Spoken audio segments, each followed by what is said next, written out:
Okay, team, I said I'd cover the questions that were asked. So this is a Q&A for the last week. So some questions I'm going to cover which people had asked for around last week as well. I apologise if there's anything else been asked that I haven't covered, but these are all the questions I got submitted.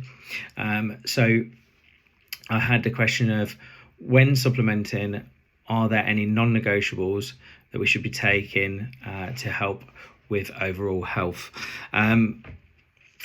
Yes, if you're not eating the right foods, then supplementing can be a bit of a waste of time because you can be just not absorbing stuff properly.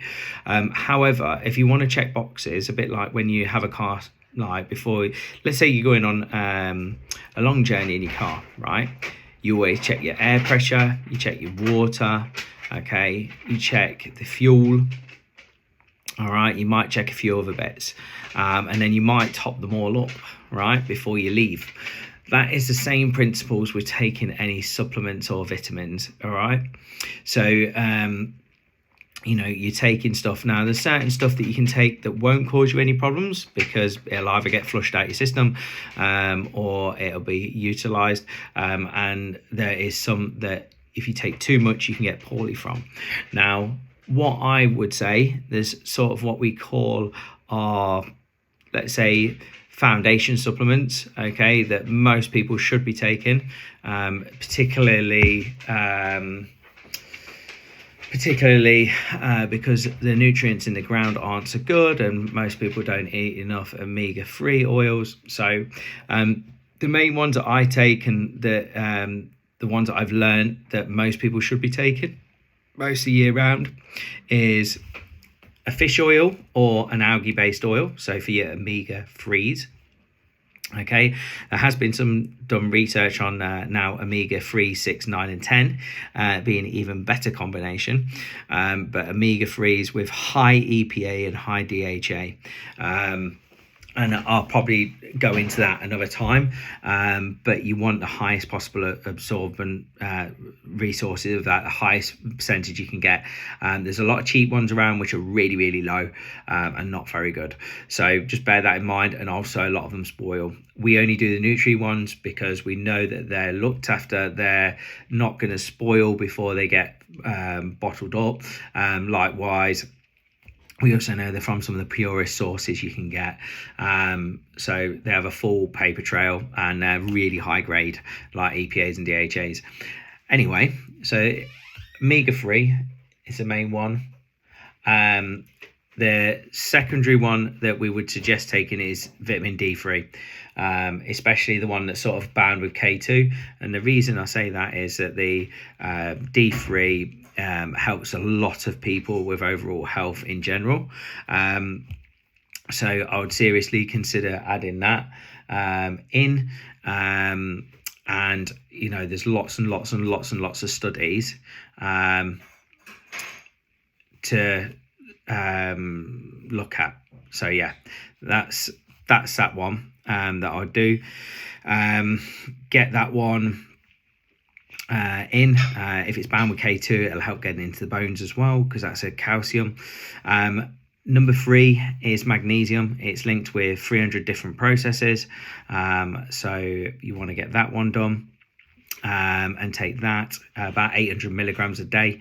Again, the most absorbable is glycinate, but you can have other versions of it if you need it for like other sources like brain health or sleep. There's different versions, but glycinate is the most commonly asked one. That's that you can absorb, and that's the one we sell. The other one after that would potentially be a vitamin C, but that's an added bonus. But the other one that, again, another one that you should all look at is zinc. It's good for your skin. It's good for testosterone production. And again, that's low for a lot of people, especially if they're not meat eaters or they don't eat a lot of like Brazil nuts or oysters and stuff like that. So just bear that in mind. So yeah, I'm just trying to think if there's any others. They're sort of the main ones I would say. There is different supplements for like the over 50s, but we can, again, I can probably cover that on another video. All right. Second question I'll cover. Why do men get a gut when the rest of them is still skinny? Basically, it's usually to do with visceral fat. It means it's storing a lot of visceral fat on their liver and their organs, usually, especially if it's hard. Not a good sign. It can be caused by drink as well. So that's why that happens. 9 times out of 10. Sometimes it's stress load, but 9 times out of 10. Number 3, I'm trying to get through these as quick as possible, guys, just so you've got them answered. Number 3, with regards to glutamine, there isn't massively strong links. Glutamine's a great amino acid. It's really good for the gut. Diesel, come here. It's really good for the gut, but that's about it. It's not. There is some small links with the responses and stuff, but it's not massive. So I wouldn't worry too much about that. I wouldn't overcomplicate it, but glutamine can be really good for you. There is some benefits to it, but I wouldn't say it's direct. Let's just put it this way. Glutamine has its benefits, but it doesn't mean you're going to stack on muscle. That's it. That's it. And if you want a bit more of a conversation around that, I can elaborate a bit more on glutamine. I'll go into detail on it on another video if you would like me to, but just comment below this one. Question 4, what amount of protein is optimal? Generally 1.5 to 2 grams per kilo of body weight is what I have seen work very successfully over the years. So you could look at using that if you're looking at weight loss and fat loss mainly. So yeah, that answers that one. How does so someone asked, how does alcohol affect fat loss and weight loss? Basically, it doesn't do you many favors. It doesn't do you many favors at all. It actually reduces and slows the fat burning process. Your liver's your main fat burning tool. You need to remember that. If you clog it up with alcohol, that takes you out of that fat burning state. If you're having any more than sort of 2 or 3 drinks, you're basically stopping your fat loss for 2 to 3 days after that. Okay, so because the liver needs to clear through because it sees alcohol as a toxin.